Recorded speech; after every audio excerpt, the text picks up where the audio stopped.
예, 오늘 본문 우리 베드로후서 3장 우리 8절부터 13절 말씀을 중심으로 주의 약속이 더디다고 생각될 때라는 제목으로 우리 함께 은혜를 받았으면 참 좋겠습니다. 주의 약속이 빨리 이루어지지 않고 아주 더디 이루어지는 그런 느낌과 생각이 들 때가 누구에게는 있죠. 그동안 우리 베드로후서 강해를 하면서 거짓 교사들의 미혹 때문에 당시 성도들이 신앙이 많이 흔들리고 있는 것을 이렇게 우리는 말씀을 통해서 살펴봤습니다. 그래서 사도 베드로는 그 약한 부분들을 이렇게 아주 강하게 주의 그 강림이 또 심판이 반드시 있다는 것을 굉장히 강하게 이제 질타하고 강조하는데요. 거짓 교사들이 무시했던 세 가지가 있습니다. 거짓 교사들 뿐이겠습니까? 우리 역시 그럴 수가 있다는 거죠. 신앙생활 한다고 하지만 우리가 이 부분을 무시하게 되면 신앙의 본질이 흔들리거든요. 뭘 무시했을까요? 첫 번째는 거짓 교사들은 하나님의 말씀을 무시했습니다. 주의 강림하신다는 약속이 어디 있느냐? 하늘과 땅이 그대로 있고 뭐 변한 게 하나도 없는데 뭐 특별한 일이 있겠냐고. 그러나 하나님의 말씀은 분명히 심판이 있고 또 주의 강림이 있다고 계속 말씀하고 있거든요.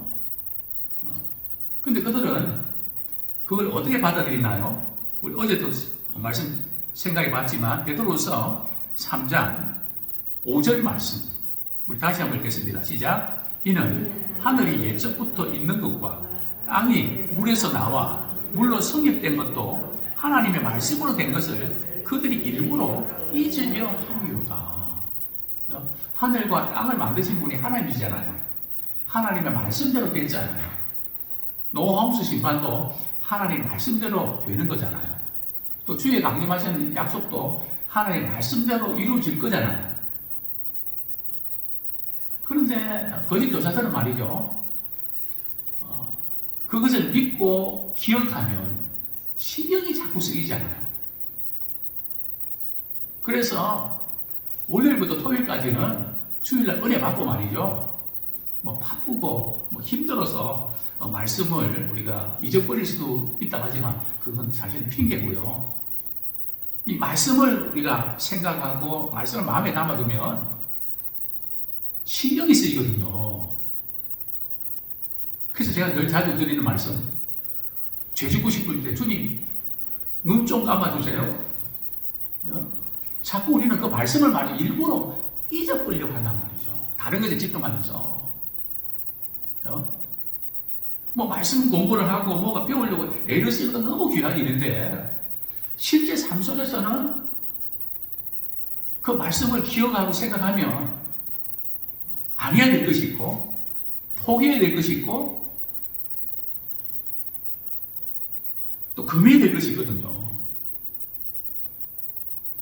사실 저 같은 경우 또 우리 많은 성도들이 어떤 것을 결정할 때 우리는 늘 뭐 이렇게 그저 우리에게 유리한 거, 또 우리에게 좋은 거 하고 싶잖아요. 그런데 믿는 그리스도에게는 그 말씀이 다 생각이 나거든요. 사실 저도 솔직하게 말이죠. 어떤 때는 그 말씀 생각 안 나면 좋겠는데 일단 생각났다 그러면 그대로 되거든요. 물론 약해서 그렇게 못할 때도 많지만 딱 그 말씀이 생각나면 그래서 우리는 일부러 말씀은 자꾸 잊어버리고 그래야 원래부터 토요일까지 살아가는 게 편하거든요.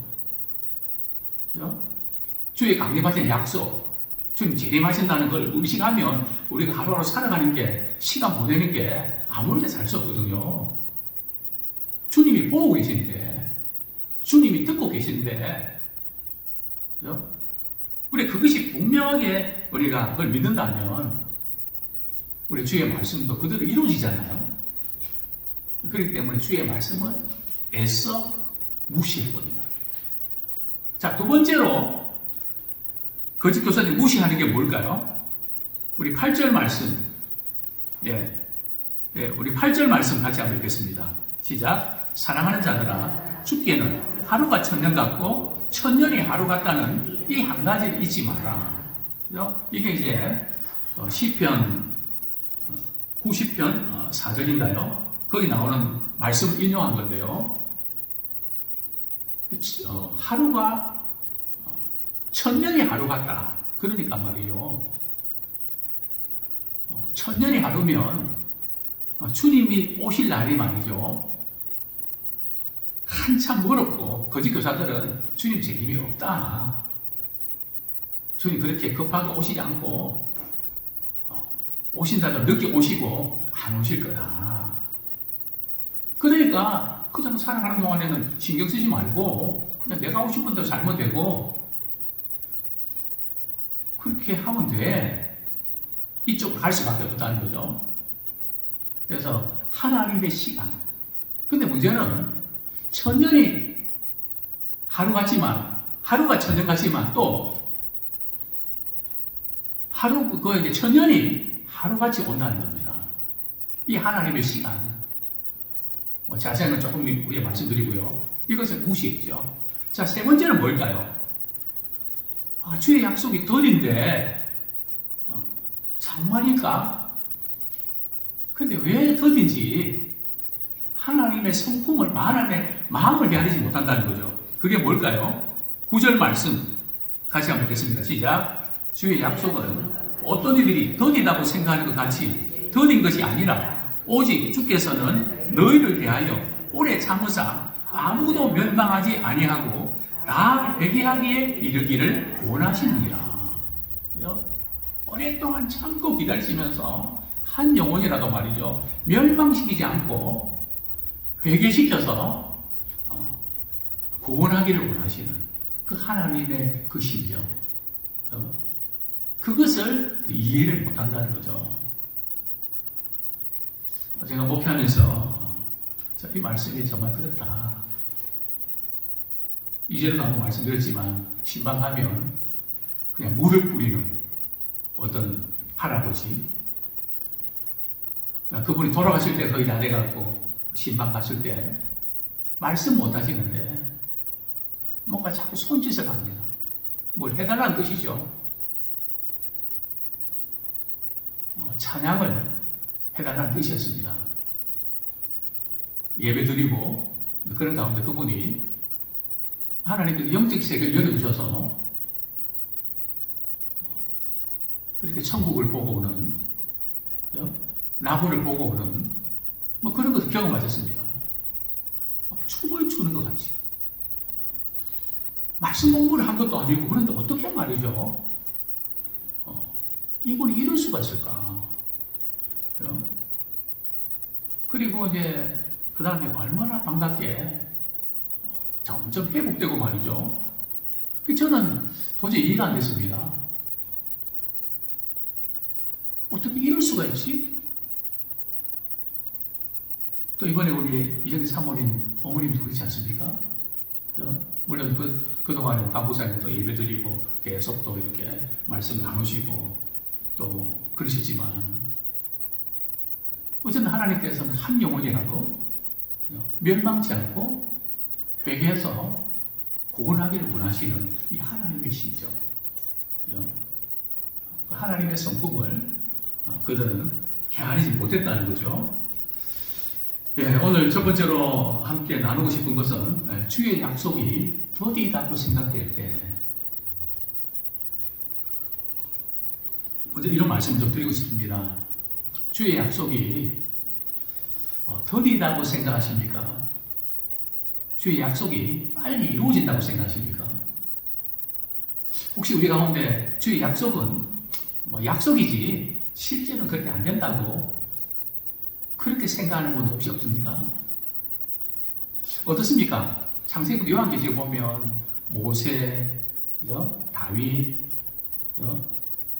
신앙의 인물들 보면 우리 하나님께서 하시는 일들이 빨리빨리 하시던가요?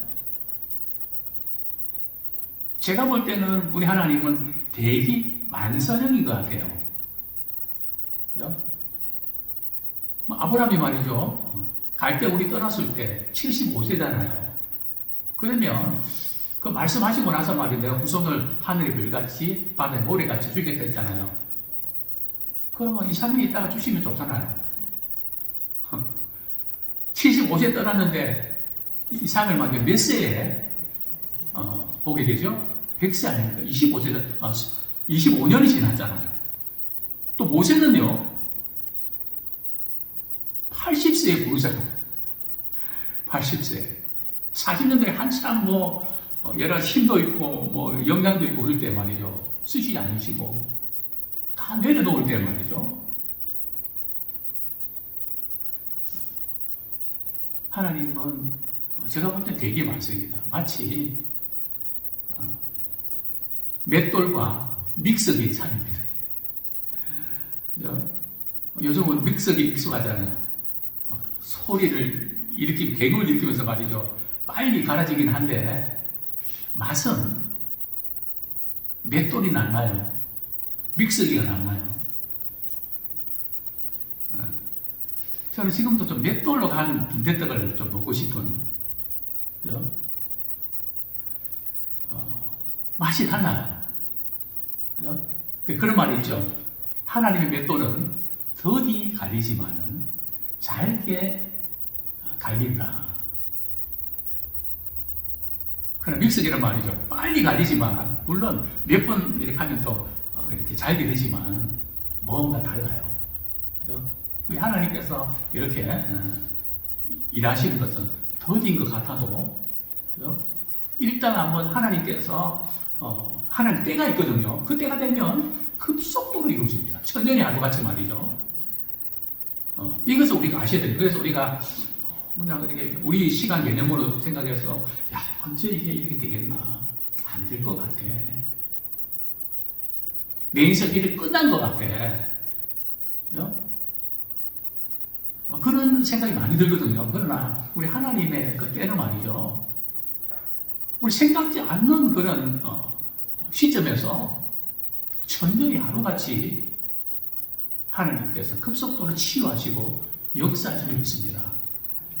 우리의 시간대 낙심하고 좌절하지 마십시오. 주의 약속이 더디다고 생각하는 사람들이 바로 거짓 교사들인데요. 자, 여기서 이제 주의 약속이 더디다고 했는데 어떤 약속일까요? 그죠? 어떤 약속이 더딘다는 걸까요? 주의 약속은 참 많거든요. 오늘 이제 베드로후서에서 지금 말씀하고 있는 주의 약속은 어떤 걸까요? 주께서 강림하신다는 약속입니다. 주님이 재림하신다는 약속이죠. 주의 재림하는 약속이 너무 더디 이루어지고, 그리고 거짓 교사들은 더디 이루어진 것에서 한 걸음 더 나가서 약속이 이루어지지 않는다. 심판 없다. 주님 다시 오시지 않는다. 당시에 이 쾌락주의자들이, 그죠? 바로 이 부분을 주장했거든요. 영지주의자들이 이걸 주장했거든요. 지난번에 말씀드린 대로, 영지주의자들이 이렇게 강조했던 부분들이 뭔가 하면, 영과 육이 완전히 분리되어 있다는 겁니다. 우리 예수 믿으면 영은 깨끗한데 육체가 세상에 살면 더러워지는 거지. 그죠? 그래서 우리가 세상에 살면서 그렇게 죄 짓고 이렇게 살아도 영은 깨끗하니까 한번 믿었는데, 그러니까 죄 짓고 그냥 욕심 부리고 살아도 괜찮다. 이게 바로 영주에서 나온 쾌락주의거든요. 또 반대로 말이죠. 육체는 더럽고 영이 깨끗하니까 육체를 깨끗하게 하려고 그러면 육체를 학대해야 된다는 거죠. 막 때리고 말이죠. 육체가 이게 지금 나쁜 놈이니까 막 매질을 가고 이래갖고 말이죠. 그래서 간혹 이제 기도원에 가면 귀신 쫓는다고 막 그냥 때려갖고 죽이는 경우들이, 육체가 악하니까 이게 그렇게 되는 거거든요. 그게 금욕과 쾌락주의로 가버리게 됩니다. 오늘 신앙생활도 마찬가지거든요. 육과 영을 분리하면 무서운 그런 잘못된 것으로 빠지게 됩니다. 자, 어쨌든 그들은 주의 약속이 더디다고 이렇게 했는데, 그러나 우리가 주의 약속이 더디다 하는 이 부분들을 우리가 보면서 그래서 우리가 어떻게 또 받아들여야 되고 또 우리는 하나님의 심정을 우리가 이해를 하셔야 되는데요. 아까도 말씀드렸지만 우리 하나님의 심정은 아무도 말이죠. 멸망시키기를 원치 않는다. 이 말씀은 모든 사람을 다 구원시킨다는 거 아니에요. 교회 안에도 구원받는 사람이 있는가 하면 그렇지 못한 사람들이 있습니다. 뭐 성경은 늘 그 부분을 강조하고 있거든요. 그렇기 때문에 우리는 항상 우리 교회 생활하면서 어떤 사람 때문에 실망하고 낙심하지 마십시오. 그죠? 또 그렇다고 포기하지도 마십시오. 그저 우리는 우리 역할을 최선을 다해 살 뿐이지, 뭐 그것 때문에 좀 힘들어하거나 좌절할 필요가 없습니다. 뭐 우리 주님의 제자도 안 그랬나요? 예수님 당신은 안 그랬나요? 또 초대 교회는 안 그랬나요? 교회를 쭉 이렇게 교회사를 보면 계속 뭐 마지막 주님 오실 때에 최후의 심판 갈라지는 거죠. 그렇기 때문에 우리는 항상 그런 부분들 염두에 두면서 분명히 하나님께서 한 영혼이라도 회개하고 돌이켜서 구원받기 원하신다. 그래서 우리 끝까지 참아주고 인내하면서 이렇게 권면하고 사랑하고 격려하는 그런 것들이 필요한 것이죠. 자, 그 다음에 이제 우리 말씀 한 구절 더 보겠습니다.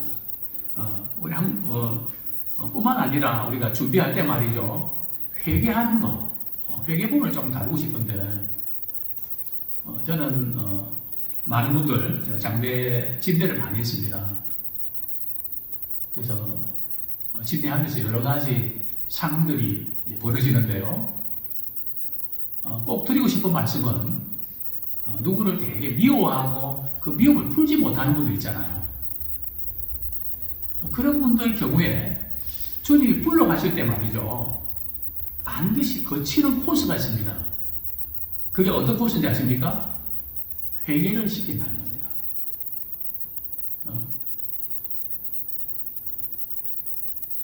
제가 아는 어떤 권사님은 어떤 장모님을 용서를 못했습니다. 제가 용서하셔야 됩니다. 너무 미워하고 그 장모님이 저를 많이 힘들게 했거든요. 그래서 용서가 안 된다고. 그래도 하셔야 됩니다. 나를 위해서 하셔야 됩니다. 아니나 다를까요? 의학적으로는 이제 돌아가실 때가 됐는데 그냥 두시는 거예요.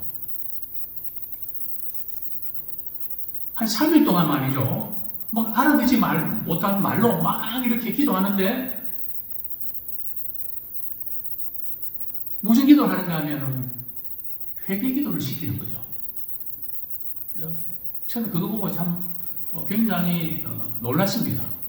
야, 이건 우리가 이 미움의 문제를 풀지 아니하면 살아 행동하는 병이 되고요. 관계 안 좋아지죠. 그래서 많은 병의 원인 가운데 하나가 바로 미움을 풀지 못한 병이 오히려 이런다는 거죠. 그래서 우리는 마음에 조금 섭섭하고 마음에 안 들고 있어도 푸는 거 잘하셔야 됩니다. 묶고 놓지 마세요. 그러면 우리 영이 묶여버립니다. 또 관계가 묶여버립니다. 관계가 묶이면 사랑도 묶여버립니다. 그래서 어떤 경우에는 우리는 주님이 우리를 용서해 준 것처럼 용서하십시오. 우리가 마지막 순간에 고생합니다. 그냥 듣지 마십시오. 정말 하나님 사랑하는 자녀는 말이죠. 반드시 회개시키고, 그죠? 구원의 일기를 원하십니다. 왜냐하면 구원은 말이죠. 반드시 회개와 더불어 연결되거든요. 성령이 임하시면 우리가 회개하고 구원이 이르게 되거든요. 절대 우리 마음에 도저히 이해가 안 되고 용납 안 되는 부분이 있다 하더라도 우리 하나님 우리를 보실 때 용서해 주신 것처럼 확 풀어버리십시오. 그러면 열립니다. 그죠? 회개하게 이르기를 원하신다. 자, 그 다음에 우리 10절 말씀 우리 같이 읽겠습니다. 시작. 그러나 주의 날이 도둑같이 오리니 그날에는 하늘이 큰 소리로 떠나가고 물질이 뜨거운 물에 풀어지고 땅과 그 중에 있는 모든 일이 드러나리로다. 자, 주의 날이 뭐같이 오신다고요? 도둑같이 오신다. 우리가 잘 아는 본문인데요. 도둑같이 오신다는 의미가 뭘까요?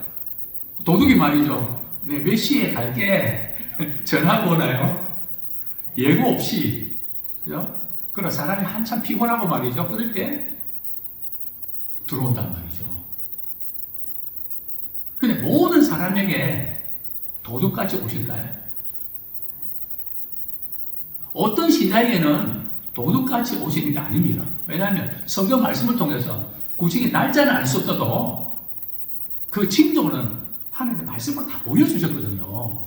그래서 우리는 카운트다운 하면서 지금 우리가 이때 왔구나, 여기까지 왔구나 그러면서 우리가 준비하고 살아가는 사람한테는 도둑같이 오시지 않습니다. 성경에 있나요?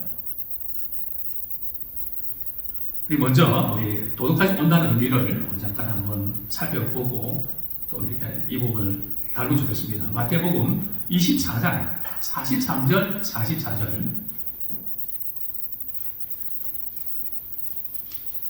네, 마태복음 24장 43절 44절.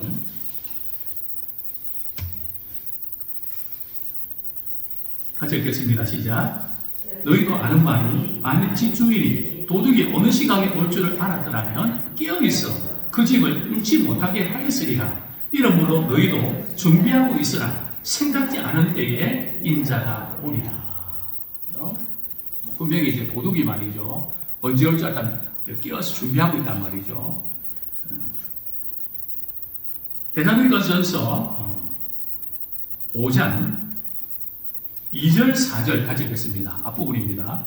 데살로니가전서 5장 2절과 4절 읽겠습니다. 어떤 사람에게는 도둑같이 오고요. 어떤 사람에게는 도둑같이 오지 않습니다. 데살로니가전서 5장 2절 시작. 주의 날이 밤에 도둑같이 이룰 줄을 너희 자신이 자세히 알기 때문이라. 우리 4절 말씀 시작. 형제들아 너희는 도둑이 있지 아니하매 그날이 도둑같이 너희에게 임하지 못하니. 늘 주님의 오심을 말씀을 통해서 깨어서 기도하고 준비할 때에, 그죠? 저는 공군 부대에 있으면서 24시간 이렇게 근무 교대를 하는 밤낮 이렇게 구분하지 않고 이렇게 근무했기 때문에 12시에 올라가면 아침 6시까지 7시까지 꼬박 밤을 샙니다. 거의 잠을 잘 수가 없죠. 거의 깨어서 준비합니다. 그러다가 어느 날 말이죠. 중대장이 올라왔는데 피곤하니 깜빡했는데 그냥 이렇게 깜빡했거든요. 이렇게 산 것도 아니고 빠따를 10대를 맞았습니다. 장교가 말이죠. 그분이 어느 교회 집사님이거든요.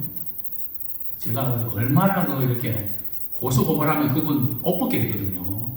장교를 말이죠. 사병들 앞에서 또 이제 팬다 있을 수 없는 거거든요. 그때 말씀 생각났을까요? 안 났을까요? 났습니다. 어떤 말씀이죠? 악을 악으로 갚지 말고 선으로 악을 이기라. 하나님 왜 그 순간에 그 말씀 주십니까? 저도 성질이 있는데, 그죠? 그 말씀이 생각나니까, 생각 안 날 때는 그냥 내버리지만, 딱 제동이 걸리니까 할 수 없죠. 얼마나 속이 부글 끓고, 막 울분을, 그죠? 그 당시에는 대위인데, 중이 사무복이니까 말이죠. 대위급이었거든요. 결국은, 이제, 참고 잘 견뎌냈는데 말이죠. 아마 그런 일들이 있었습니다. 도둑같이 오는 준비하는 우리가 지혜로운 우리 성도가 되면 참 좋겠습니다. 우리 주님 다시 오실 때 말이죠. 어떤 일이 벌어진다고요? 하늘과 땅이 말이 다 뜨거운 불에 물질은 말이죠. 이 우주를 구성하는 기본 요소거든요. 그것이 다 불에 타서 없어지는. 지금의 하늘과 땅은 없어집니다. 다 사람으로서 없어집니다. 그러니까 너무 이 세상에 있던 어떤 것에 대해서 너무 집착을 속삭이지 마세요. 또 재산이 먼저 날아갔습니까? 어차피 없어질 거 좀 일찍 없어졌다고 생각하십시오. 정말 우리가 꼭 붙잡아야 될 것이 뭔지 아십니까? 우리 주님이 언제 오시는가 날짜나 그런 데서 붙잡지 마시고요. 주님이 언제 오시더라도 내가 어떤 사람이 되고 있는가, 내가 어떤 일을 하고 있는가 보다 더 중요한 것은 말이죠. 내가 주님 앞에서 어떤 사람인가. 우리가 마지막 붙잡고 남아야 될 것이 두 가지입니다. 그게 뭘까요? 11절에 보면 이 모든 것이 이렇게 풀어지리니 너희가 어떠한 사람이 되어야 마땅하냐? 거룩한 행실과 경건함으로. 자, 우리가 붙잡아야 될 것이 뭐라고요? 거룩한 행실. 세상과 구별되어서 말이죠. 주님을 닮는, 세상이 어떻게 가든지, 우리는 그걸 쫓아가는 것이 아니라, 내가 거룩한 것처럼 너희도 거룩하라. 거룩이 뭡니까? 주님을 닮아가는 것이죠. 또 경건도 그렇지 않습니까? 사랑으로 섬기는 것, 하나님을 경외하고 섬기는 것. 마지막에 뭐 이렇게 집도 재산도 다 이렇게 다서 없어지죠 말이죠. 마지막 남는 것이 주님 앞에서 어떻게 살아냈나, 어떤 사람이 됐냐, 이것이 남는 것입니다. 우리가 이 부분에서 승리하기 원합니다. 정말 주님 앞에 섰을 때 잘해서 칭찬받는 우리가 되기 원합니다. 우리 13절 말씀 읽고 말씀 읽겠습니다. 시작.